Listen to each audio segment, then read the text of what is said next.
លោកសេដ្ឋីគាត់គឺជាមនុស្សម្នាក់ដែលធ្វើការងារទាំងប្រញាប់ហើយគាត់តែងតែយកចិត្តខ្លួនឯងតែប៉ុណ្ណោះដោយគាត់មិនខ្វាយខ្វល់ពីការនឿយហត់របស់អ្នកធ្វើការងារនៅផ្ទះរបស់គាត់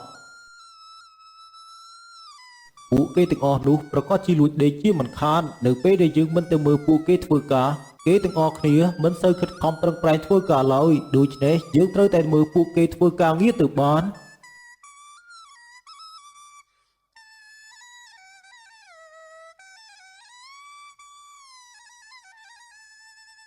កំពុងតែធ្វើដំណើរទៅណានឹងពុកវាកំពុងតែធ្វើដំណើរទៅមើលអ្នកធ្វើការងារនៅផ្ទះរបស់យើងតើមែនទេជាការពិតមែនហើយខ្ញុំគិតថាធ្វើដំណើរទៅមើលពួកគេធ្វើការងារបន្តិចក្រែងលោកពួកគេធ្វើការងារមិនពេញម៉ោងដែលពួកគេត្រូវធ្វើអញ្ចឹងមែនជាការប្រសើរហើយខ្ញុំក៏បានគិតដូចជាពុកវាខ្ញុំខ្លាចតែពួកគេលួចដេកតែប៉ុណ្ណោះយើងគួរតែទៅតាមដានមើលពួកគេទាំងអស់នោះទៅក្រែងលោកពួកគេមិនសូវខិតខំប្រឹងប្រែងធ្វើការអញ្ចឹងហើយទៅខ្ញុំត្រូវតែទៅមើលពួកគេធ្វើការបើមិនដូច្នេះទេពួកគេមិនសូវខិតខំប្រឹងប្រែងធ្វើការឡើយដូច្នេះម៉ែវានៅមើលការងារធ្វើការងារខុសត្រូវនៅទីនេះទៅបន្តិចទៀតខ្ញុំនឹងមកដល់វិញលោកសេដ្ឋីក៏បានធ្វើដំណើរទៅ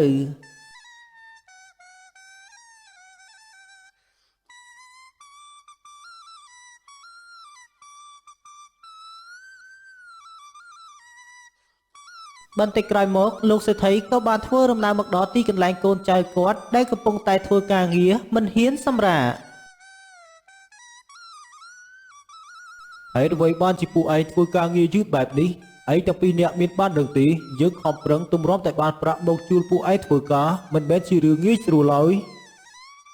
គោរពលោកសេដ្ឋីខ្ញុំទាំងពីរនាក់ធ្វើការងារមិនហ៊ានសម្រាកឡើយហើយអ្វីបានជាលោកសេដ្ឋីចោទថាខ្ញុំទាំងពីរនាក់មិនបានខំប្រឹងធ្វើការងារទៅវិញមែនហើយតើលោកសេដ្ឋីមើលឃើញកន្លែងណាទៅថាខ្ញុំទាំងពីរនាក់មិនបានធ្វើការខ្ញុំទាំងពីរនាក់ខំប្រឹងធ្វើការមិនហ៊ានសម្រាកទេណាលោកសេដ្ឋីនៅហ៊ានតមាត់នឹងយើងទៀតតើមែនទេទាំងដែលយើងមកបានឃើញនឹងភ្នែកឯងទាំងពីរនាក់មិនធ្វើការប៉ុន្តែបែរជាតមាត់ជាមួយយើងវិញខ្ញុំទាំងពីរនាក់មិនបានតមាត់ទេដោយសារតែខ្ញុំទាំងពីរនាក់កំពុងតែធ្វើការចំពេលដែលលោកសេដ្ឋីមិនមកប៉ុន្តែបែរជាមកឃើញនៅពេលដែលខ្ញុំទាំងពីរនាក់កំពុងតែឈរនិយាយគ្នាទៅវិញឯងទាំងពីរនាក់ហ៊ានតមាត់ជាមួយនឹងយើងនឹងឲ្យពួកឯងទាំងពីរនាក់ធ្វើការងារនេះឲ្យរួចកាន់តែលឿនហើយយើងនឹងបន្ថែមការងារផ្សេងទៀតឲ្យឯងទាំងពីរនាក់ធ្វើបន្តទៀត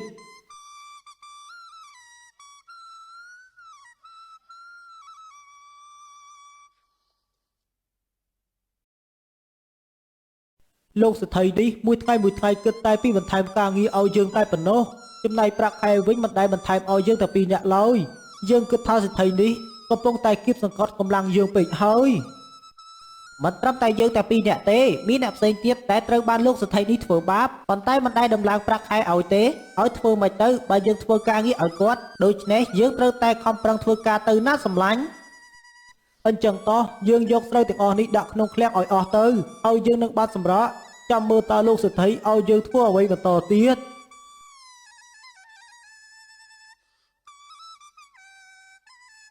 លោកសេដ្ឋីក៏បានប្រើឲ្យកូនចៅគាត់ម្នាក់ទៀតដែលមានឈ្មោះថាសំណាងទៅធ្វើការងារមួយឲ្យគាត់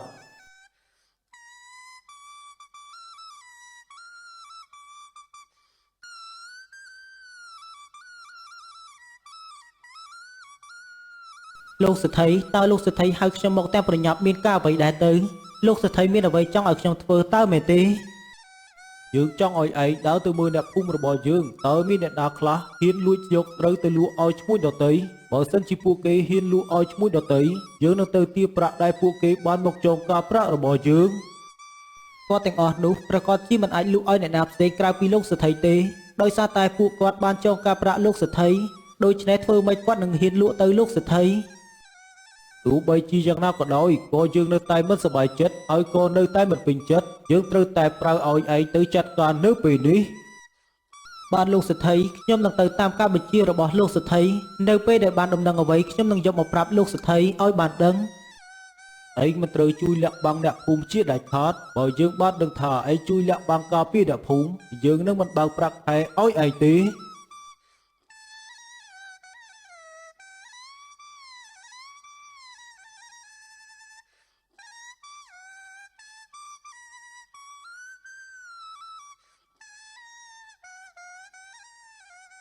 សំណាងក៏បានធ្វើដំណើរមកដល់ទីកន្លែងមួយហើយក៏បានជួបនឹងអ្នកភូមិដែលបានចងការប្រាក់លោកសេដ្ឋីតើក្មួយឯងមកទារប្រាក់តាមការបញ្ជារបស់លោកសេដ្ឋីទៀតហើយមែនទេក្មួយអើយនៅពេលនេះពូនៅមិនទាន់មានប្រាក់ទេបើមានប្រាក់ពូយកទៅសងលោកសេដ្ឋីហើយខ្ញុំមិនមែនមកទារប្រាក់ឲ្យលោកសេដ្ឋីទេគឺខ្ញុំគ្រាន់តែមកតាមដានអ្នកភូមិរបស់យើងតាមការបញ្ជារបស់លោកសេដ្ឋីគាត់បានប្រើឲ្យខ្ញុំមកតាមដានគាត់ចង់ដឹងថាអ្នកភូមិណាខ្លះបានលួចយកស្រូវលក់ឲ្យឈ្មួញដទៃទៀតមិនមានអ្នកណាហ៊ានឡើយដោយសារតែគេគ្រប់គ្នាខ្លាចលោកសេដ្ឋីទារប្រាក់ដូច្នេះទៅបានជាមិនមានអ្នកណាម្នាក់លក់ឡើយខ្ញុំក៏បានដឹងច្បាស់ប៉ុន្តែលោកសេដ្ឋីគាត់បែរជាមិនអស់ចិត្តទេណាលោកពូគាត់នៅតែគិតថាអ្នកភូមិប្រកាសជាមានអ្នកណាខ្លះលួចលក់ស្រូវឲ្យឈ្មួញដទៃទៀតលោកសេដ្ឋីនេះតើពីគាត់រកស៊ីខ្លាចទៅជាអ្នកមានគាត់បែរជាភ្លេចកំណើតកាលពីមុនគាត់ក្រដូចយើងដែរទេប៉ុន្តែដល់ពេលដែលគាត់រកស៊ីខ្លាចទៅជាអ្នកមានដោយសារតែការកេងកម្លាំងពីអ្នកភូមិយើងគាត់បែរជាធ្វើឲ្យអ្នកភូមិយើងកាន់តែលំបាកទៅបែបនេះគេហៅថាមានបានភ្លេចកំណើតកាលពីគាត់នៅមិនទាន់ខ្លាចទៅជាសេដ្ឋីគាត់គឺជាមនុស្សល្អនៅក្នុងភូមិប៉ុន្តែនៅពេលដែលគាត់បានខ្លាចទៅជាសេដ្ឋីធ្វើឲ្យគាត់វង្វេងនឹងទឹកប្រាក់ហើយគាត់តែងតែគៀបសង្កត់អ្នកចងការប្រាក់របស់គាត់ហើយចង់ពូមិនរំខានការងារក្មួយឯងឡើយក្មួយឯងធ្វើដំណើរទៅក្នុងភូមិបន្តទៀតទៅកុំឲ្យពេលទៅដល់ផ្ទះវិញអត់មានអ្វីរាយការណ៍ឲ្យលោកសេដ្ឋីបានដឹងបាទលោកពូអញ្ចឹងខ្ញុំសូមលាសិនហើយលោកពូទៅបន្តការងារលោកពូទៀតទៅ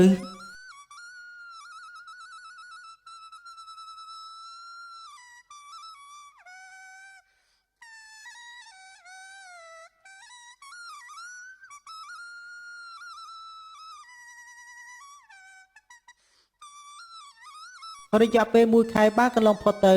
លោកសេដ្ឋីតែងតែគៀបសង្កត់អ្នកធ្វើការងារនៅផ្ទះរបស់គាត់ជានិច្ចនៅថ្ងៃមួយលោកសេដ្ឋីក៏បានវង្វេងប្រាក់ដោយគាត់បានទុកប្រាក់នៅក្នុងបន្ទប់ធ្វើការងាររបស់គាត់ប៉ុន្តែគាត់បែរជាមករកប្រាក់នៅបន្ទប់គេងតើបាត់ប្រាក់ទៅណាទៅឬមួយក៏អ្នកបម្រើនៅផ្ទះរបស់យើងគេបានលួចទើបបានជាបាត់ប្រាក់នៅផ្ទះរបស់យើងមិនឃើញបែបនេះ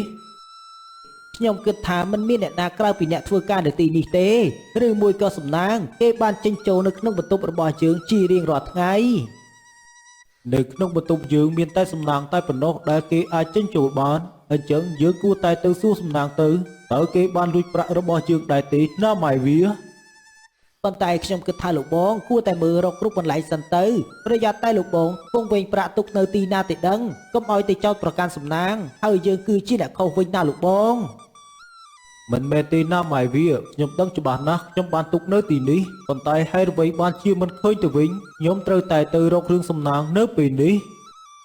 អញ្ចឹងលោកបងឯងទៅរករឿងគេទៅសួរនាំគេឲ្យបានច្បាស់តើបានយកប្រាក់នោះដែរទេកុំឲ្យសំណាងគេបានចិត្តនៅថ្ងៃក្រោយទៀត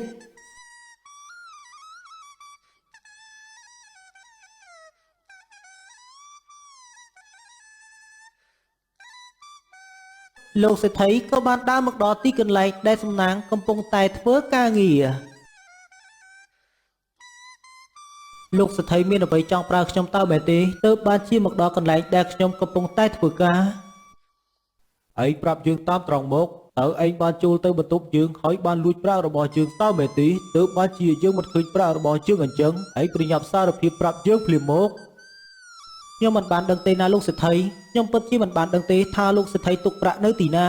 ខ្ញុំគ្រាន់តែចេញចូលបន្ទប់លោកសេដ្ឋីគ្រាន់តែសម្អាតបន្ទប់លោកសេដ្ឋីតែប៉ុណ្ណោះបើសិនជាឯងមិនសារភាពប្រាប់យើងទេយើងនឹងបណ្ដេញឯងចេញហើយយើងនឹងប្តឹងឯងទៅខាងរាជការចាប់ឯងយកទៅដាក់គុកជាមិនខានលោកសេដ្ឋីចោទប្រកាន់មនុស្សស្រស់បែបនេះដូចជាមិនសមហេតុផលទេណាលោកសេដ្ឋីគួរតែរកអ្វីសំអាងទៅមែនហើយបែបនេះគេហៅថាចោទប្រកាន់មនុស្សស្រស់ពេកហើយដូច្នេះលោកសេដ្ឋីធ្វើបែបនេះមិនល្អទេលោកសេដ្ឋីកុំចេះតែដើរចោទប្រកាន់គេអីទាំង3នាក់ប្រកាសជាបានរួមគំនិតជាមួយនឹងគ្នាហើយទើបបានជាការពារដល់ថ្នាក់នេះយើងនឹងប្តឹងពួកឯងទាំង3នាក់ទៅរាជការនៅពេលនេះហើយ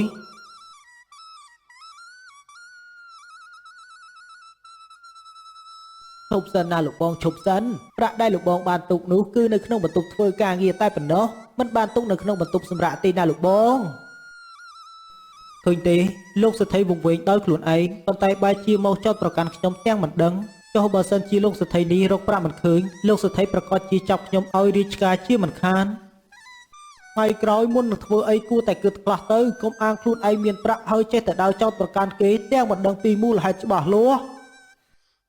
យើងគឺជាសេដ្ឋីមានទ្រព្យសម្បត្តិដូច្នេះយើងចោទប្រកាន់ឯងទាំង3នាក់យ៉ាងម៉េចក៏បានព្រោះឯងទាំង3នាក់មានសិទ្ធិអ្វីតវ៉ាជាមួយយើងឡើយដោយសារតែពេលនេះយើងមានទ្រព្យសម្បត្តិច្រើនបើសិនជា3នាក់ឯងគ្រាន់បើមែនយើងនឹងដេញ3នាក់ឯងចេញពីផ្ទះរបស់យើងនៅពេលនេះ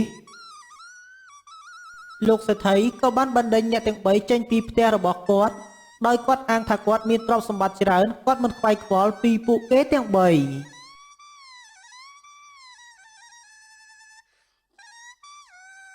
រយៈពេល2ខែបានកន្លងផុតទៅស្រាប់តែសំពៅរបស់លោកសេដ្ឋីក៏បានលេចនៅកណ្ដាលសមុទ្រធ្វើឲ្យចំនួនគ្រប់បែបយ៉ាងរបស់លោកសេដ្ឋីត្រូវបានខាតបង់លោកសេដ្ឋីក៏បានធ្លាក់ខ្លួនទៅជាអ្នកក្រ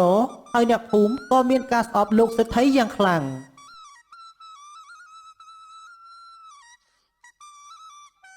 ហើយអ្វីនៅពេលដែលយើងមានទ្រព្យសម្បត្តិមនុស្សគ្រប់គ្នាតែងតែខ្លាចយើងនៅពេលដែលយើងធ្លាក់ខ្លួនទៅជាអ្នកក្រប៉ុន្តែពួកគេបែរជាស្អប់យើងទៅវិញ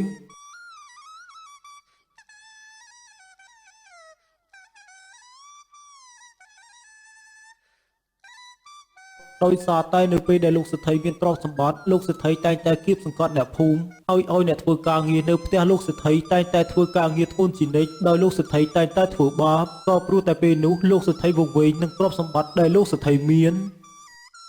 ខ្ញុំពិតជាមានការសោកស្ដាយណាស់លោកមេភូមិនៅពេលនោះខ្ញុំសាងអំពើល្អឲ្យបានច្រើនអ្នកភូមិប្រកាសជាគោរពស្រឡាញ់ខ្ញុំជាមិនខានមិនដូចជាពេលនេះទេដោយសារតែអំណាចទឹកប្រាក់ទើបបានជាធ្វើឲ្យខ្ញុំទាំងពីរអ្នកប្តីប្រពន្ធលែងមានមនោសញ្ចេតនាជាមួយនឹងអ្នកភូមិឲ្យគិតតែពីការគៀបសង្កត់ពួកគេឲ្យធ្វើការងារឲ្យខ្ញុំទ្រព្យសម្បត្តិវាគ្រាន់តែជារបស់នៅខាងក្រៅប៉ុន្តែការគោរពការស្រឡាញ់ចេញពីបេះដូងលោកសេដ្ឋីនៅសល់ពេលវេលាច្រើនទៀតដើម្បីរកស៊ីខ្លាចទៅជាអ្នកមានទ្រព្យសម្បត្តិវិញប៉ុន្តែនៅពេលដែលលោកសេដ្ឋីរកស៊ីខ្លាចទៅជាអ្នកមានវិញខ្ញុំសង្ឃឹមថាលោកសេដ្ឋីនឹងមិនប្រកាន់ចរិតដូចកាលពីមុនទៀតឡើយនៅពេលនេះទើបខ្ញុំបានដឹងអ្នកភូមិមិនបានគោរពខ្ញុំចេញពីចិត្តឡើយដោយសារតែខ្ញុំវង្វេងនឹងទ្រព្យសម្បត្តិរបស់ខ្លួនឯងដែលបានរកបានដូច្នេះនៅពេលដែលខ្ញុំរកស៊ីខ្លាចទៅជាអ្នកបៀតដោយកាលពីមុនវិញខ្ញុំមិនធ្វើឲ្យខ្លួនឯងដោយកាលពីមុនទៀតទេណាលោកមេភូមិលោកមេភូមិក៏បានផ្ដល់ដីមួយកន្លែងឲ្យលោកសេដ្ឋីនិងប្រពន្ធបង្កបង្កើនផលមិនយូរមិនឆាប់លោកសេដ្ឋីក៏បានរកស៊ីខ្លាយទៅជាអ្នកមានទ្រព្យសម្បត្តិដោយកាលពីមុនវិញដោយគាត់មិនបានធ្វើអត្តចរិតរបស់គាត់ដោយកាលពីមុនទៀតឡើយគាត់តែងតែយកមាសប្រាក់ដែលគាត់រកបានទៅជួយអ្នកដែលលំបាកនិងកសាងវត្តធ្វើតែអំពើល្អជារៀងរហូតទៅ